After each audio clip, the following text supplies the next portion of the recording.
Good morning friends. GST platform के YouTube channel में आप सभी का स्वागत है। जी हाँ फ्रेंड्स, जीएसटी के अंदर जब आप अनरजिस्टर्ड पर्सन को या फिर कह लीजिए B2C का सेल्स करते हैं या फिर जो आप कैश की बिलिंग करते हैं, उसके अंदर एक आपको बेहद इम्पॉर्टेंट जो रूल है जो ऑलरेडी इफेक्ट में है, लेकिन कई लोग इस चीज का ध्यान नहीं देते हैं, उसमें बड़ी गड़बड़ आपके साथ हो सकती है।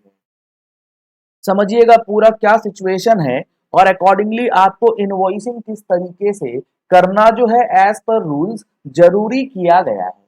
लेट सपोज आपका नाम है अमन, आप हैं सप्लायर और आप हैं रजिस्टर्ड पर्सन जीएसटी के अंदर। अमन एक सप्लायर है, रजिस्टर्ड पर्सन जो जीएसटी के अंदर बिजनेस कर रहा है। अब ये जो गुड्स सप्लाई कर रहा है, ये गुड्स सप्लाई कर रहा है B2C कस्टमर्स को। जो इसका रेसिपिएंट है वो है अनरजिस्टर्ड।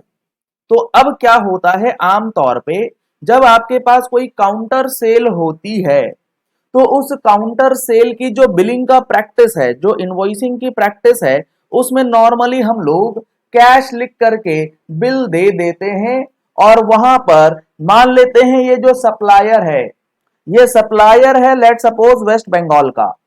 तो हम लोग क्या करते हैं, हम लोग कैश लिख देते हैं और कैश लिख करके सिंपली वेस्ट बंगाल डाल देते हैं और CGST SGST चार्ज कर लेते हैं। बहुत सारे लोग ऐसा करते हैं, लेकिन अब आपको जो ये गलती आप कर रहे हैं, पिछले 5 साल से कर रहे होंगे, इसमें आपको बेहद इंपॉर्टेंट जो पॉइंट है वो ध्यान में रखना है।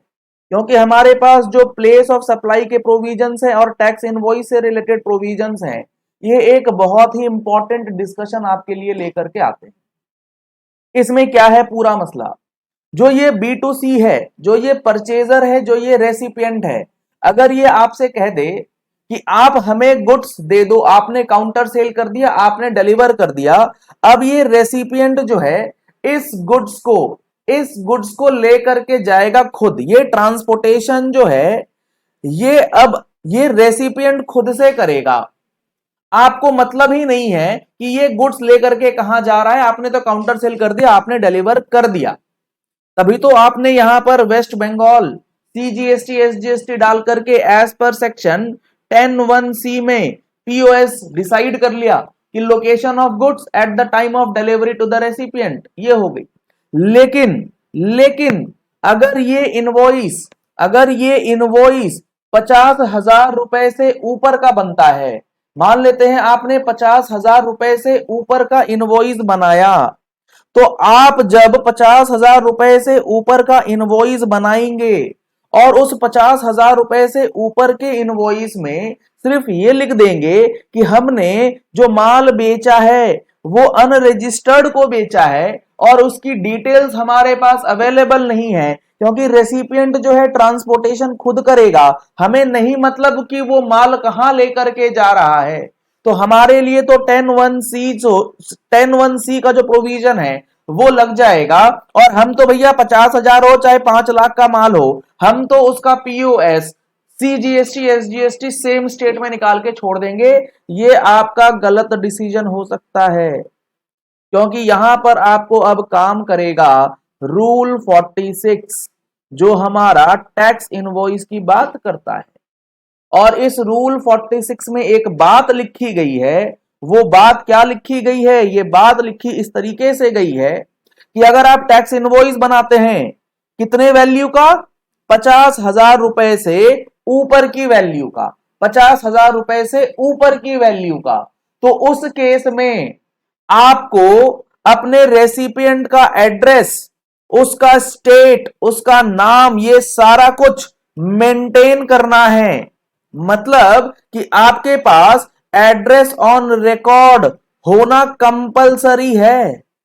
तो आप इस चीज का ध्यान रखेंगे कि जब भी आप कैश का बिल बनाएं और 50,000 रुपए से ऊपर का हो, खास करके तब आपके पास एड्रेस ऑन रिकॉर्ड होना बेहद इंपॉर्टेंट है। अगर आप ऐसा नहीं करेंगे तो आप रूल 46 का वायोलेशन करते हैं। और ये कह देते हैं कि हमने CGST और SGST जो है वो लगा दिया, ये लगाना गलत हो जाएगा। आपको एड्रेस ऑन रिकॉर्ड के बेसिस पे ये देखना होगा कि उसका स्टेट क्या है। आप अगर वेस्ट बंगाल के हैं और जो रेसिपिएंट माल लेकर के जा रहा है उसका स्टेट लेट सपोज बिहार है, तो आप जो अभी तक करते आ रहे हैं कि कैश में लिख करके CGST SGST बंगाल को टैक्स दे दिया, वो गलत हो जाएगा। आपको IGST बिहार के नाम से बिल जो है वो बनेगा अगर 50,000 रुपए से ऊपर का है, क्योंकि आपको इसके साथ रूल 46F को लिंक करके पढ़ना पड़ेगा। आप इनवॉइसिंग के कॉन्सेप्ट को इग्नोर नहीं कर सकते।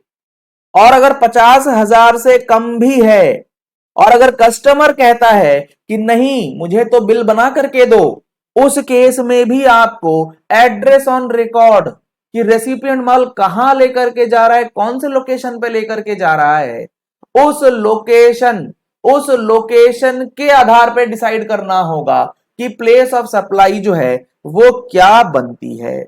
क्योंकि यहां पर जो हमारा सेक्शन 10 है उसका सबसेक्शन 1 जो place of supply of goods बात करता है डोमेस्टिक ट्रांजैक्शंस के लिए, इसका सब क्लॉज सी क्या कहता है, जहां पर सप्लाई में इन्वॉल्वमेंट नहीं है किसी भी मूवमेंट की, मूवमेंट इन्वॉल्व नहीं है, चाहे वो सप्लायर कर रहा है चाहे रेसिपिएंट कर रहा है, तो उस केस में जो प्लेस ऑफ सप्लाई होगा वो हो जाएगा location of such goods at the time of delivery.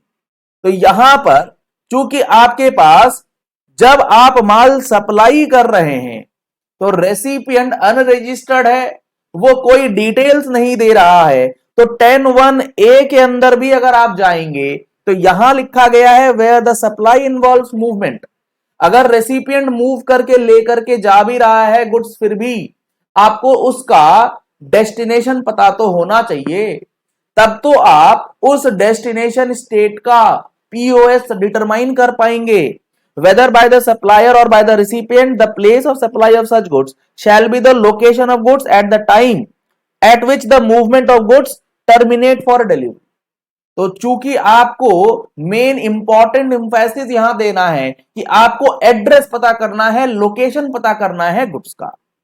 अगर उसमें लोकेशन या मूवमेंट का इन्वॉल्वमेंट नहीं है तो जहां पर आपने सप्लाई कर दी, जहां आपने गुड्स डिलीवर कर दिए, वहीं पर आपका गुड्स जो है वो टर्मिनेट हो जाता है, वहीं पर मान लिया जाता है कि POS जो है वो आपका निकल जाएगा।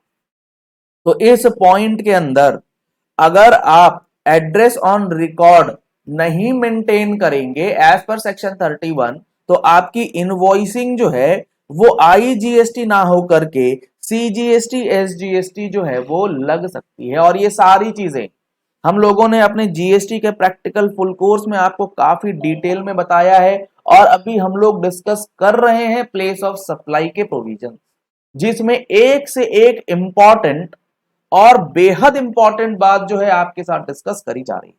अगर आप लोगों ने अभी तक इस प्रैक्टिकल फुल कोर्स को ज्वाइन नहीं किया है तो नंबर्स आपको स्क्रीन पे दिए गए हैं, इन नंबर्स पे कॉल करके व्हाट्सएप करके आप इस GST प्रैक्टिकल फुल कोर्स को ज्वाइन कर सकते हैं, जिसमें आपको 1 साल की वैलिडिटी के साथ ये क्लासेस प्रोवाइड की जा रही हैं, जिसमें हम लोगों ने registration, invoice, levy, time of supply assessment, advance ruling, arrest provisions, inspection, appeal filing, return filing, notice reply, valuation, e way bill, e invoice, refund, input tax, reverse charge, discount, real estate transactions, payment of tax, interest, TDS, TCS, composition, GSTR 913B, every aspect of GST आपके लिए cover up करके दिया है। इसके लिए आप हमारा GST platform का मोबाइल एप्लीकेशन प्ले स्टोर से डाउनलोड कर सकते हैं। लिंक आपको वीडियो के डिस्क्रिप्शन बॉक्स में दिया गया है, उस डिस्क्रिप्शन बॉक्स के लिंक से आप हमारा मोबाइल एप्लीकेशन डाउनलोड करके कोर्स की डिटेल ले सकते हैं।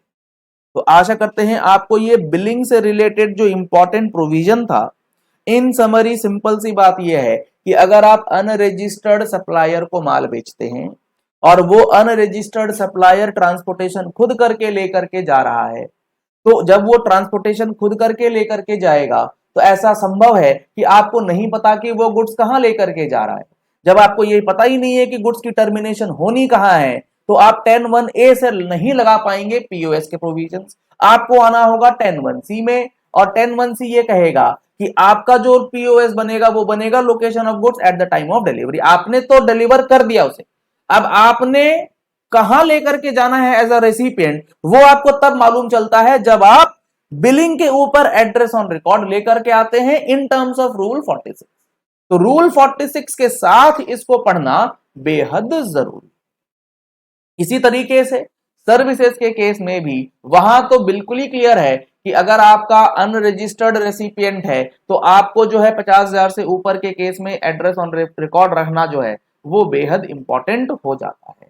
चलिए इस वीडियो को यही एंड करते हैं। आशा करते हैं आपको ये पॉइंट अब समझ में आ गया होगा कि किस तरीके से इनवॉइसिंग करते समय आपको इन छोटी छोटी बातों का जो है वो खास ध्यान रखना है। आईटीआर फाइलिंग का सीजन लगभग एंड होने जा रहा है, ड्यू डेट्स काफी नजदीक है और आपको बैंक स्टेटमेंट अकाउंटिंग करने में समस्या आती है तो आपने हमारा ऑटोमेशन टूल की वीडियोस देख रखी होंगी जिसमें आप पूरे अकाउंटिंग प्रोसेस को ऑटोमेट कर सकते हैं। 1 साल का काम 1 घंटे के अंदर कर पाएंगे। ऑटोमेशन टूल्स के लिए आप दिए गए नंबर्स पे कॉल करके व्हाट्सएप करके डिटेल्स ले सकते हैं जिसमें सेल, परचेज, एक्सपेंस, बैंक सारी चीजें आपको करके दी जाती है automatically. Thank you and have a nice day.